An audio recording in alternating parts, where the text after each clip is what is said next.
Hi everyone, welcome to SR Knowledge Center. Before going to topic, we have a small request from our side. Please do like, share and comment this video and please subscribe to SR Knowledge Center. So ప్రీవియస్గా చెప్పినట్టే subjects మీద ఎగ్జామ్స్కి ఉపయోగపడే విధంగా topics మేము చేసి upload చేస్తామని చెప్పాము. సో అందులో భాగంగా ఫస్ట్ ఇవాళ అప్లోడ్ చేస్తున్నాము. అండ్ సబ్జెక్ట్లోకి వెళ్ళే ముందు మీ అందరికీ ఒక చిన్న ఇన్ఫర్మేషన్ ఏంటిదంటే, ఇందులో మేము ప్రొవైడ్ చేసే కంటెంట్ అనేది ఓన్లీ ఎగ్జామ్స్కి మాత్రమే హెల్ప్ అవుతుంది. సో మీకు కాన్సెప్ట్స్ నేర్చుకోవటానికి ఆర్ ప్రాక్టికల్గా అంతగా యూస్ఫుల్గా ఉండదు. సో కొంతవరకు అర్థమవుతుందిలే కానీ అంతగా యూస్ఫుల్గా ఉండదు. బట్ మీకు డీటెయిల్డ్గా కంటెంట్ అండ్ కాన్సెప్ట్స్ మీద క్లియర్ ఎలాబరేషన్ కావాలి అనుకుంటే stay with our channel. So once me exams అయిపోయిన తర్వాత అప్లోడ్ చేసే వీడియోస్లో ప్రతి కాన్సెప్ట్ డీటెయిల్డ్గా విత్ కేస్ లాస్ అన్నీ ఎక్స్ప్లెయిన్ చేస్తాము. So now without any delay let's start with the subject. So first of all మేము ఎన్వైర్న్మెంట్ లాతో స్టార్ట్ చేస్తున్నాము. అండ్ మేము ఏ సబ్జెక్ట్ అయినా సరే మనకి 3 సెక్షన్స్ ఉంటాయి. 2 marks questions, big questions and problems. So ప్రతి సెక్షన్ని మేము 2 పార్ట్స్గా అప్లోడ్ చేస్తాం. సో 2 మార్క్స్ క్వశ్చన్స్ పార్ట్ 1 ఇది. అండ్ ఇందులో వచ్చి మన first question, what is environment or define environment. So మనం జనరల్గా చూసుకుంటే ఎన్వైర్న్మెంట్ని డిఫైన్ చేయటం అనేది వెరీ టఫ్. బికాస్ అందులో చాలా ఆస్పెక్ట్స్ అనేవి ఇంక్లూడ్ అవుతాయి. సో ఒక కాంప్రహెన్సివ్ డెఫినేషన్ అనేది ఇవ్వటం కష్టం. But for the first time మనకి ఎన్వైర్న్మెంట్ ప్రొటెక్షన్ యాక్ట్ ఆఫ్ 1986లో సెక్షన్ 2 సబ్సెక్షన్ ఏలో ఎన్వైర్న్మెంట్ని డిఫైన్ చేశారు. సో ఆ డెఫినేషన్ ప్రకారం ఎన్వైర్న్మెంట్ అంటే ఏంటిదంటే, environment includes water, air, land and their interrelationship which exists among or between water, air, land and human beings, other living creatures, plants, microorganisms and property. So సింపుల్గా ఏంటిదంటే, పైన మనకి డెఫినేషన్లో ఉన్నవన్నీ వీ కెన్ సే ఎన్వైర్న్మెంట్లో parts. So వాటన్నిటి మధ్యలో కలిపి లేదా ఏదో ఒక రెండిటి మధ్యలో ఉన్న రిలేషన్షిప్, లైక్ ల్యాండ్ వాటర్ మధ్యలో, వాటర్ అండ్ ఎయిర్ మధ్యలో, సో అలా డిఫరెంట్ వాటి మధ్యలో ఉన్న రిలేషన్షిప్నే మనం ఎన్వైర్న్మెంట్ అంటాం.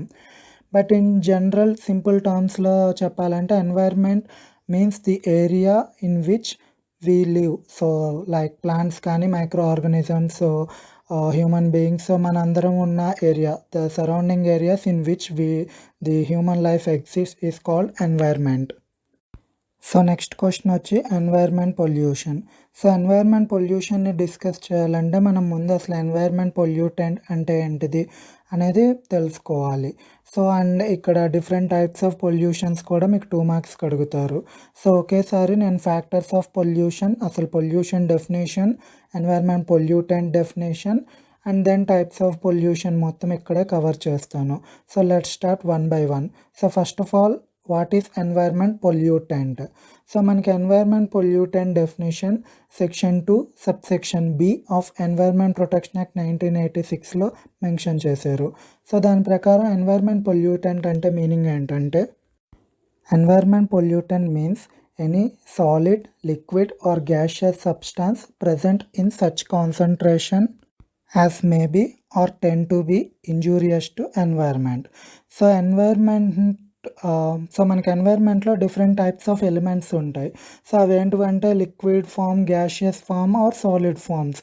సో సాలిడ్ అంటే దుమ్ము కణాలు, లిక్విడ్ అంటే సమ్ యాసిడ్స్, సల్ఫ్యూరిక్ యాసిడ్ ఇలాంటివి. సో గ్యాషియస్ అంటే కార్బన్ డయాక్సైడ్, సో ఇలాంటి క్లోరోఫ్లోరో కార్బన్స్, ఇవన్నిటిని గ్యాషియస్ అంటాము. సో ఇవి వాటి పరిమితికి మించి ఉన్నప్పుడు, సో హాని కలిగించే విధంగా వీటి క్వాంటిటీ పెరిగినప్పుడు వీటిల్ని మనం ఎన్వైర్న్మెంట్ పొల్యూటెంట్ అంటాము. ఎన్వైర్న్మెంట్ పొల్యూషన్ అంటే సింపుల్గా ఈ హాని కలిగించే ఎన్వైర్న్మెంట్ పొల్యూటెంట్స్ కనుక ఎన్వైర్న్మెంట్లో ఎక్కువ శాతం ఉండిపోతే, సో ఎక్కువగా పెరిగిపోతే దాన్నే మనం ఎన్వైర్న్మెంట్ పొల్యూషన్ అంటాం. So if you talk about the definition, section 2 subsection C of environment protection act 1986 talks about environment pollution. So అదేంటిదంటే, environment pollution means the presence in the environment of any environmental pollutant. So, like దీనికి ఒక example తీసుకోవాలనుకుంటే మనకి జనరల్‌గా CO2 carbon dioxide or sulphuric acid so, ఇలాంటివి already అట్మాస్ఫియర్‌లో ఎంతో కొంత ఉంటాయి. బట్ వాటి లిమిట్స్‌కి మించి అవి పెరిగిపోయినప్పుడే మనం దాన్ని పొల్యూషన్ అంటాము. అండ్ ఈ ఎలిమెంట్స్‌ని మనం ఎన్వైర్మెంట్ పొల్యూటెంట్స్ అంటాము. సో, అవి న్యాచురల్‌గా ఉండాల్సినంత ఉన్నంత వరకు they are just some elements. But వాటి స్టాండర్డ్‌కి మించి సో, ఎంత ఉండాలో అంతకు మించి పెరిగిపోతే అప్పుడు మనం వాటిని ఎన్వైర్మెంట్ పొల్యూటెంట్స్ అంటాము. అండ్ ఈ పొల్యూటెంట్స్ కనుక ఎన్వైర్మెంట్‌లో ఉంటే దాన్నే మనం ఎన్వైర్మెంట్ పొల్యూషన్ అంటాము. సో, మనకు అందులో వచ్చి first of all causes of environment pollution. So, environment pollution అనేది 2 కాసెస్ వల్ల జరుగుతుంది. అందులో ఒకటి న్యాచురల్ కాసెస్, సెకండ్‌ది man made causes. So, natural causes means the causes which are not in the control of human beings. Like we can say floods కానీ, so earthquakes, volcano eruptions, cyclones. So, ఈ టైంలో కూడా మనకి pollution అనేది జరుగుతుంది. Like volcano eruption తీసుకుంటే it will create a big smoke, fog all these things. So, this is called natural pollution and we have artificial pollution or we can say man-made pollution. And యాక్చువల్‌గా దీన్ని man made pollution అని ఎందుకంటారంటే this pollution happens with the intervention of human beings with the nature. So, అందులో మనం causes చూస్తే or we can say reasons ఏంటివంటే first one poverty and second one population explosion, urbanization and industrialization. So these four are major reasons.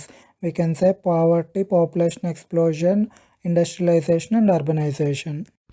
So, ఇప్పుడు పొల్యూషన్‌లో types చూద్దాం. అందులో first one land pollution. So, land pollution అంటే ఏంటిదంటే when the fertility of soil is lost because of excess toxic chemicals present in the land is known as land pollution. So, ల్యాండ్‌లో మనకి already కొన్ని elements అనేవి ఉంటాయి. Like నత్రజని so, ఇలాగ కొన్ని ఎలిమెంట్స్ ఉంటాయి. పొటాషియం. సో, వీటి పరిమాణం so, or we can say వాటి క్వాంటిటీ కనుక ఉండాల్సిన లిమిట్స్ కన్నా ఎక్కువగా పెరిగిపోతే దే బికమ్ టాక్సిక్. సో, ఇలాంటి కెమికల్స్ కనుక ల్యాండ్‌లో వాటి లిమిట్స్‌కి మించి పెరిగిపోతే అప్పుడు దాన్ని మనం ల్యాండ్ పొల్యూషన్ అంటాము. అండ్ దీనివల్ల ఏంటిదంటే land loses its fertility. So, అది like we can say crops grow చేసే కెపాసిటీని కోల్పోతుంది.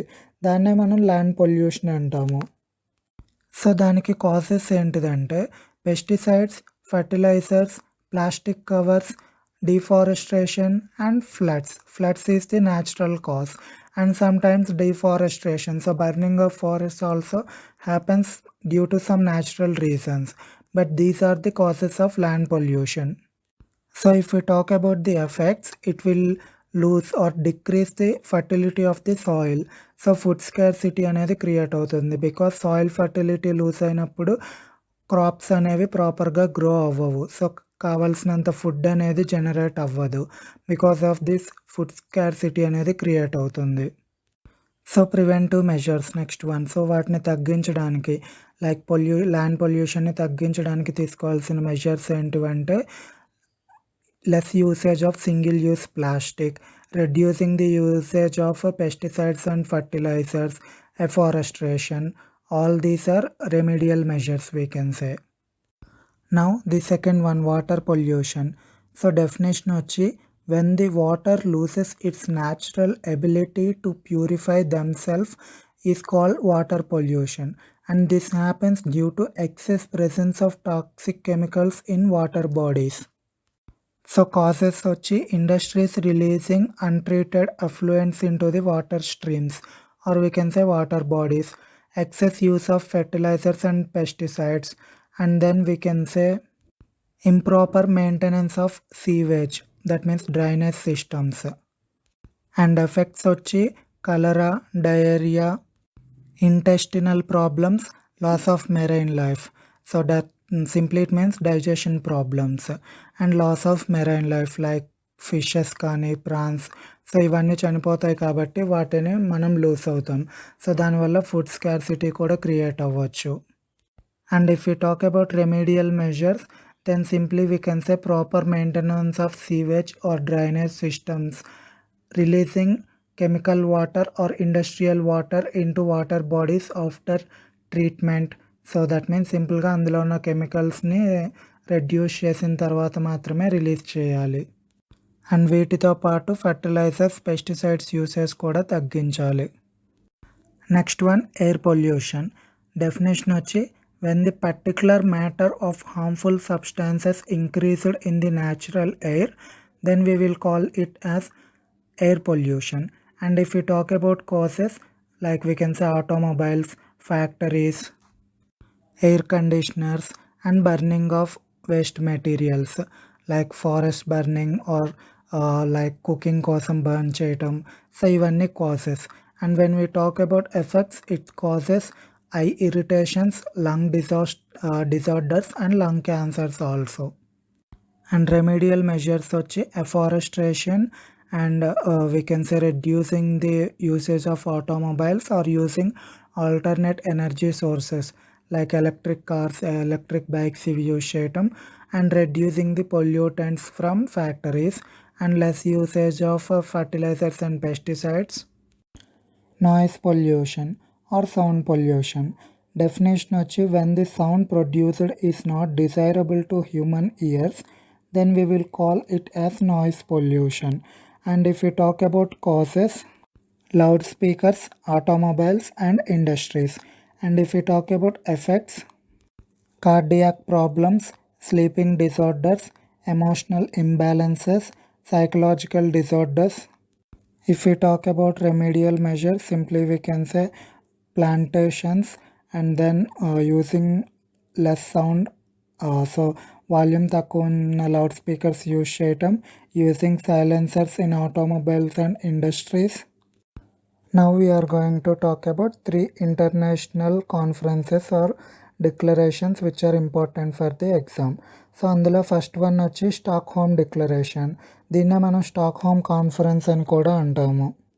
సో ఈ స్టాక్హోమ్ కాన్ఫరెన్స్ వచ్చి స్టాక్హోమ్ అనే సిటీలో జరిగింది. It is situated in Sweden and total 113 countries attend అయ్యాయి. అండ్ ఈ కాన్ఫరెన్స్ June 5th నుంచి June 16th వరకు జరిగింది. And it is the first international conference we can say on environment. So ఇన్ని కంట్రీస్ కలిసి ఒక కాన్ఫరెన్స్ ఎన్వైర్న్మెంట్ మీద conduct చేయటం ఇదే first time. And the main purpose of this conference is to create a plan for protecting environment. And దాన్ని base చేసుకొని వాళ్ళు 26 ప్రిన్సిపల్స్తో ఒక డిక్లరేషన్ అనేది తయారు చేశారు. అండ్ ఆ డిక్లరేషన్లో ఉన్న 26 ప్రిన్సిపల్స్ని 6 కేటగిరీస్గా డివైడ్ చేయవచ్చు. ఆ కేటగిరీస్ ఏంటంటే, first one human centric principles, second one principles related to sustainable development, third one principles related to compensating the victims of environment pollution, 4 principles related to customary international law on environment, 5 principles related to protective action, 6 principles related to coordination in environment protection or we can say cooperation in environment protection. And వీటితో పాటు ఈ కాన్ఫరెన్స్లో 109 పాయింట్స్తో ఒక action plan కూడా తయారు చేశారు. So అందులో ఉన్న ఎలిమెంట్స్ అన్నీ పాటించి ఎన్వైర్న్మెంట్ని ప్రొటెక్ట్ చేయాలి అన్న పర్పస్తో. Rio summit. It is held from 3rd June till 14th June 1992 in Rio de Janeiro. And ఈ సిటీ బ్రెజిల్లో ఉంది. దీన్నే మనం ఎర్త్ సమిట్ అని కూడా అంటాము. ఎందుకంటే ఇందులో టోటల్ 178 కంట్రీస్ పార్టిసిపేట్ చేశాయి. And at that time we have almost all important and UN recognised countries participating in this conference or we can say in this summit. So almost వరల్డ్లో ఉన్న countries అన్నీ పాల్గొన్నాయి కాబట్టి దీన్ని ఎర్త్ సమిట్ అని కూడా అంటారు. And ఇంకొక రీజన్ ఏంటిదంటే this conference is for protecting mother earth from environment pollution. So దీని పర్పస్ వచ్చి to analyse the advancements from Stockholm declaration and to reduce pollution and to improve the environment protection by reducing the pollution as well as by optimum utilisation of natural resources and implementing the principles related to sustainable development. Actually మనకి sustainable development concepts వచ్చి OECD, so organisation for economical cooperation and development అనే ఒక international body 1987లో sustainable development కోసం ఒక conference conduct చేసింది. So దాని అవుట్పుట్స్ని ఇంక్లూడ్ చేస్తూ ఆర్ వీ కెన్ సే అందులో తీసుకొచ్చిన అవుట్పుట్స్ని అచీవ్ చేయడానికి కావాల్సిన బ్లూ ప్రింట్ని ప్రిపేర్ చేయడానికి earth summit or Rio summit యొక్క మెయిన్ పర్పస్. సో మనకి ఇక్కడ ఇంకొక ఇంపార్టెంట్ క్వశ్చన్ ఏంటిదంటే sustainable development. So sustainable development అంటే మీనింగ్ ఏంటిదంటే satisfying the needs of the present without compromising the needs of the future generations is called sustainable development. So ఈ కాన్సెప్ట్ని first time OECD countries, so ఇప్పుడే చెప్పినట్టు OECD countries 1987లో ఒక declaration ద్వారా are we can సే ఒక conference ద్వారా create చేశాయి. And దీని మీనింగ్ ఏంటిదంటే ప్రజెంట్ ఉన్న న్యాచురల్ రిసోర్సెస్ని optimum utilization, so use waste చేయకుండా మ్యాక్సిమం మన నీడ్స్ తీర్చుకుంటూ లైక్ ప్రజెంట్ జనరేషన్ నీడ్స్ అనేవి ఫుల్ఫిల్ చేసుకుంటూ at the same time future generation కోసం న్యాచురల్ రిసోర్సెస్ని ఎన్వైర్న్మెంట్ని ప్రొటెక్ట్ చేయటమే ఈ ప్రిన్సిపల్ యొక్క మెయిన్ ఉద్దేశం. యాక్చువల్గా మనకి దానికి ఒక ఫేమస్ కొటేషన్ కూడా ఉంటుంది. We did not inherited the mother earth from our ancestors, rather we have borrowed mother earth from our heirs or we can say our future generations. Simply it means earth అనేది మనం పూర్వీకుల నుంచి సంపాదించుకున్నది కాదు. So earth మీద మనం use చేసే ప్రతి natural resource అనేది మన ఫ్యూచర్ జనరేషన్స్ నుంచి అప్పు తెచ్చుకున్నది అని దాని meaning. So simply it means మనం చేసే డెవలప్మెంట్ అనేది ప్రజెంట్కి మాత్రమే కాకుండా ఫ్యూచర్కి కూడా ఉపయోగపడేలా చూడాలి అన్నదే సస్టైనబుల్ డెవలప్మెంట్ యొక్క principle. So next question, Paris climate conference. దీన్నే మనం UN climate conference in Paris 2015 అని కూడా అంటాము. సో ఇది ప్రీవియస్గా ఎప్పుడు అడగలేదు, but due to its importance ఈ క్వశ్చన్ కూడా నేను రికార్డ్ చేస్తున్నాను. And the total strength participated in this conference is 196 countries representing 97% of world's population and 99% of world's GDP, and it is the ambitious climate conference in the history of the world, we can say. And total 192 countries signed the agreement. We will call it as Paris Accord also. And the main goal వచ్చి to limit the temperature rise to 2 degrees by the end of this century and to take all reasonable steps to prevent it from crossing 1.5 degrees. Simply it means 2 degrees పెరగకుండా చూసుకోవటం దీని main goal. But వీలైనంత reasonable efforts అన్నీ use చేసి 1.5 degrees cross అవ్వకుండా చూడడం దీని యొక్క we can say substantial goal. And ఈ 2 degrees అండ్ 1.5 degrees క్యాలిక్యులేట్ చేయడానికి బేస్ లెవెల్ ఏంటిదంటే the average temperature which is recorded before pre industrialised period. That means from 1750 till 1800. So ఈ 50 yearsలో ఉన్న యావరేజ్ టెంపరేచర్ తీసుకొని ఆ టెంపరేచర్ నుంచి 2 degrees పెరగకుండా చూడాలి. అండ్ వీలైనంత వరకు 1.5 degreesకే ప్రివెంట్ చేయాలి. అండ్ దీనికోసం different countries have to announce their carbon emission targets. So వాళ్ళు ఎప్పటికీ కార్బన్ న్యూట్రల్ అవుతారు. సింప్లీ కార్బన్ న్యూట్రల్ మీన్స్ ఇంకా అప్పటి నుంచి కార్బన్ డైఆక్సైడ్ ఇంక్రీజ్ అనేది పెరగకూడదు. Not only carbon dioxide, any other emissions. So అక్కడి నుంచి తగ్గాలి లేదా స్టేబుల్గా ఉండాలి తప్ప అక్కడి నుంచి పెరగకుండా ఉండాలి. దాన్నే మనం కార్బన్ న్యూట్రల్ అవ్వటం అంటాము. సో వాటి కోసం డిఫరెంట్ కంట్రీస్ వాటి టార్గెట్స్ని అనౌన్స్ చేయాలి. Now we are going to talk about some important liabilities and some important environment principles. So in that first one వచ్చి strict liability. Strict liability means the person who kept hazardous substances or dangerous substances in his possession has to pay compensation in case of damage to any other person irrespective of his fault. That's why we will call it as also no fault liability. No fault liability అన్న strict liability అన్న ఒకటే, but this is used till 1986. But now in India it is substituted with absolute liability. So absolute liability and strict liability both are same. But when compared to strict liability, absolute liability has no exemptions. Simply it means in strict liability we have some exemptions like act of God, or we can say plaintiff wrongdoing. So in this manner we have some exemptions. But absolute liability ki elanti exemptions అనేవి ఉండవు. And దీన్ని for the first time ఇండియాలో MC Mehta versus union of India కేసులో supreme court introduce చేసింది, which is related to oleum gas case.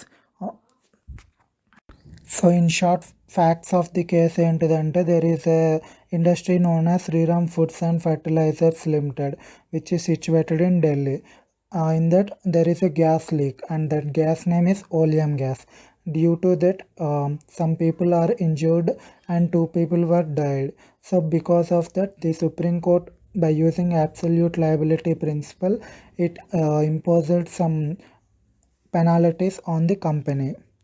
And when we use absolute liability principle, whether the person who committed that wrong, or we can say ఎవరైతే అజార్డియస్ సబ్స్టాన్స్ని ఉంచుకున్నారో వాళ్ళు ఎలాంటి mistake చేసినా చేయకపోయినా, వాళ్ళ పార్ట్లో negligence ఉన్నా లేకపోయినా, so irrespective of any wrong doing from their side they have to pay the compensation. And దీన్ని లేటర్ భోపాల్ గ్యాస్ ట్రాజరీలో కూడా యూజ్ చేశారు. That is Union Carbide Corporation versus union of India కేసులో కూడా యూజ్ చేశారు. We will call it as famously Bhopal gas tragedy. And next principle is polluter pay principle. This principle is first adopted by OECD countries, Organization for Economic Cooperation and Development, in the year 1972. And according to this principle, the person who polluted the environment has to pay for its restoration. So సింపుల్గా దీని meaning ఏంటిదంటే ఎవరైతే ఎన్వైర్న్మెంట్ని pollute చేశారో వాళ్ళే compensation pay చేయాలి. So like environment acts various like environment protection act కానీ different environment కేసెస్లో ఈ ప్రిన్సిపల్ని యూజ్ చేసే కోర్ట్స్ కాంపన్సేషన్ ఆర్డర్ చేస్తాయి. సో దానికి మీకు ఒక ఎగ్జాంపుల్ ఏంటిదంటే Vellore welfare citizens forum versus union of India. So 1 or 2 లైన్స్లో దీని ఫ్యాక్ట్స్ ఏంటిదంటే so it's a tannery industries polluting river Palar. So తమిళనాడులో రివర్ పల్లార్ అనే రివర్ ఉంది. సో దాంట్లోకి ట్యానరీస్ అవి యూజ్ చేసిన హార్మ్ఫుల్ కెమికల్స్ని రిలీజ్ చేస్తున్నాయి. దానివల్ల people's health and agriculture disturb అయ్యింది. సో దాన్ని బేస్ చేసుకొని వెల్లూరు వెల్ఫేర్ సిటిజన్స్ ఫోరం అనే ఒక వెల్ఫేర్ సొసైటీ సుప్రీంకోర్టులో పిల్ ఫైల్ చేసింది through MC Mehta. So after that the forum has won the case and 10,000 rupees penalty amount is imposed on each tannery. So ప్రతి tannery మీద 10,000 రూపీస్ పెనాల్టీ ఇంపోజ్ చేసింది supreme court by using polluter pay principle and various provisions under water act at the same time environment protection act use చేసి. And వాళ్ళు treatment plants establish చేసే వరకు వాటి manufacturing కానీ వాటి ఆపరేషన్స్ని ప్రొహిబిట్ చేస్తూ ఆర్డర్స్ అనేవి ఇష్యూ చేసింది. అండ్ వన్స్ కనుక వాళ్ళు ట్రీట్మెంట్ ప్లాన్స్ ఎస్టాబ్లిష్ చేస్తే they have to report to the collector. And after getting the permissions from Tamil Nadu environment board they can start there activities again. Preventive principle. This principle is adopted in the year 1992 through Rio Summit. So Rio summit or earth సమిట్లో తీసుకున్న డిక్లరేషన్లో article 15 preventive principal గురించి చెప్తుంది. ఈ principal ఏంటంటే when there is no scientific evidence or information regarding pollution, but if there is any suspicion regarding to happening of pollution, then preventive principle shall apply. So ఈ principal apply చేసినప్పుడు ఏంటిదంటే యాక్చువల్గా ఈ principal ఎప్పుడు apply చేస్తారంటే scientific evidence కానీ information కానీ ఏమీ లేనప్పుడు. సో పొల్యూషన్ జరుగుతుంది అని సైంటిఫిక్ ఎవిడెన్స్ లేదు, బట్ పొల్యూషన్ జరుగుతుంది అనే సస్పిషన్ ఉంది. ఇన్ దట్ కేస్ ఏంటిదంటే ముందు ఎన్వైర్న్మెంట్ ప్రొటెక్ట్ చేయడానికి ప్రాధాన్యత ఇస్తూ ఇమీడియట్గా యాక్టివిటీస్ని టర్మినేట్ చేసి after they will go for evidence. So రియలా కాదా అనేది తర్వాత డిసైడ్ చేస్తారు. అండ్ ఇన్ కేస్ పొల్యూషన్ లేదు అని తెలిస్తే they will continue the industries or any other thing. But in case pollution ఉంది అంటే దే విల్ ప్రొహిబిట్. బట్ ఈ ప్రిన్సిపల్ యొక్క మెయిన్ ఎయిమ్ ఏంటిదంటే ఇమీడియట్గా, సో సస్పిషన్ ఎప్పుడైతే ఉందో, సస్పిషన్ అంటే అనుమానం, పొల్యూషన్ జరుగుతుంది అనే doubt.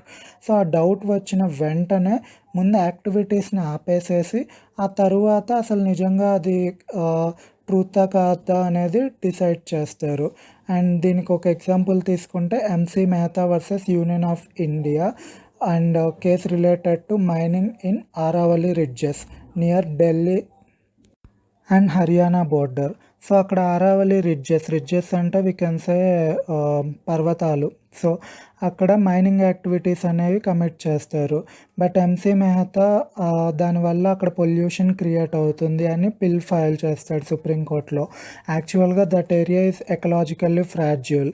Simply means so biodiversity అనేది చాలా ఈజీగా మిస్ అయ్యే ఒక వీక్ ఏరియా లాంటిది. సో అక్కడ ఎలాంటి యాక్టివిటీస్ టేకప్ చేయకూడదు అని సుప్రీంకోర్టు ప్రివెంటివ్ ప్రిన్సిపల్ యూజ్ చేసి ఇమీడియట్గా యాక్టివిటీస్ని ప్రివెంట్ చేస్తుంది. But after Haryana pollution board and central pollution board ఒక ఇన్వెస్టిగేషన్ కండక్ట్ చేసి సైంటిఫిక్ రిపోర్ట్స్ ఇస్తాయి. సో ఆ రిపోర్ట్స్ని బేస్ చేసుకొని ఆరావళి రిడ్జెస్ దగ్గర నుంచి 5 కిలోమీటర్స్ వరకు ఎలాంటి మైనింగ్ కండక్ట్ చేయకూడదు. But beyond 5 kilometres, so 5 kilometres అవతల నుంచి they can conduct mining activities అని చెప్పి జడ్జిమెంట్ ఇస్తుంది. అండ్ ఈవెన్ అక్కడ జరిగిన మైనర్ డ్యామేజ్ అది ఏమన్నా జరిగినా కూడా వాటి రిస్టోరేషన్కి యాక్షన్స్ తీసుకోమని Haryana pollution board and central pollution బోర్డ్ని ఆర్డర్ చేస్తూ టైం టు టైం మైనింగ్ యాక్టివిటీస్ని కూడా సూపర్వైజ్ చేయమని గైడ్ లైన్స్ ఇష్యూ చేసి కోర్టు ఈ కేసుని ఫినిష్ చేస్తుంది or we can say judgement ఇస్తుంది. అండ్ నెక్స్ట్ ఇంపార్టెంట్ క్వశ్చన్ ఏంటిదంటే doctrine of public trust. So actually this doctrine applicable to all public assets but we are concern with the environment. So it simply states that all assets of environment like rivers, lakes, mountains and any biodiversified valleys or fragile zones or we can say forests belong to common public but not to any individual and the state has to protect it. Here state means not the state government, here state means the country or we can say the nation or government has to protect these natural properties. So దీని overall meaning ఏంటిదంటే government are గవర్నమెంట్లో ఉన్న officials ఈ properties like reverse, lakes, mountains so వీటన్నిటిని protect చేయాలి. And దీనికి case వచ్చి MC Mehta versus MC Mehta versus Kamal Nath. So ఇందులో కమల్నాథ్ ఎన్వైర్న్మెంట్ మినిస్టర్ అండ్ తన రిలేటివ్స్కి సంబంధించి తన ఫ్యామిలీ సూపర్వైజింగ్ స్టేక్ కంట్రోల్ చేస్తున్న ఒక కంపెనీకి రివర్ బీస్ కోస్ట్లో ఒక రిసార్ట్ కట్టడానికి పర్మిషన్స్ ఇస్తారు. అండ్ దీనికోసం వాళ్ళు రివర్ యొక్క డైరెక్షన్ కూడా చేంజ్ చేస్తారు. But that river is a very dynamic because దానికి వాటర్ ఫ్లో అనేది హిమాలయాస్ నుంచి వస్తుంది. సో ఎప్పుడైనా సరే అది ఓవర్ఫ్లో అయ్యే ఛాన్స్ ఉంది. బట్ వీళ్ళు అవేమీ పట్టించుకోకుండా అక్కడ కన్స్ట్రక్షన్స్ చేస్తారు అండ్ కమల్నాథే దానికి పర్మిషన్స్ ఇస్తాడు. సో అందువల్ల supreme court held that it is completely falls under the breach of public trust or we can say breach of doctrine of public trust కిందకు వస్తుంది అని చెప్పి సుప్రీంకోర్టు జడ్జిమెంట్ ఇస్తుంది. బట్ రిసార్ట్ని ఫర్దర్ కన్స్ట్రక్షన్స్ రిసార్ట్ని డిమాలిష్ చేయమని ఆర్డర్స్ ఇవ్వదు. బట్ ఆర్డర్స్ ఏమిస్తుందంటే ఫర్దర్ కన్స్ట్రక్షన్స్ చేయకూడదు అండ్ ఆల్రెడీ కన్స్ట్రక్ట్ చేసిన ఏరియా చుట్టూతో ఒక వాల్ అనేది కన్స్ట్రక్ట్ చేయాలి. And at the same time వాళ్ళు రివర్ కోర్స్ని మార్చారు. సో ఒకవైపు నుంచి ఫ్లో అవ్వాల్సిన రివర్ని ఇంకొక వైపుకి మార్చారు. సో దాన్ని కరెక్ట్ చేయడానికి కావాల్సిన ఎక్స్పెన్సెస్ అన్నీ కంపెనీ నుంచే తీసుకోవాలి అని చెప్పి ఆర్డర్స్ ఇష్యూ చేస్తుంది supreme court. That is all about doctrine of public trust and that is all about this part. And remaining 2 marks questions వచ్చి 2 marks questions of environment part 2లో ఎక్స్ప్లెయిన్ చేస్తాను. అండ్ మీకు ఏమైనా డౌట్స్ ఉంటే you can comment or you can send a mail or you can contact me through my telegram. And once again ఏంటిదంటే ఇది కేవలం ఎగ్జామ్స్ కోసం మాత్రమే. బట్ వన్స్ మీకు ఎగ్జామ్స్ కంప్లీట్ అయిన తర్వాత ఈచ్ అండ్ ఎవ్రీ టాపిక్ మీద డీటెయిల్డ్గా ఎక్స్ప్లెయిన్ చేస్తూ మేము వీడియోస్ ప్రొవైడ్ చేస్తాం. So stay tune to our channel and మా ఛానల్ని సబ్స్క్రైబ్ చేయండి. అండ్ వీడియో మీకు హెల్ప్ అయ్యి ఉంటే లైక్ అండ్ షేర్ చేయండి. Thank you.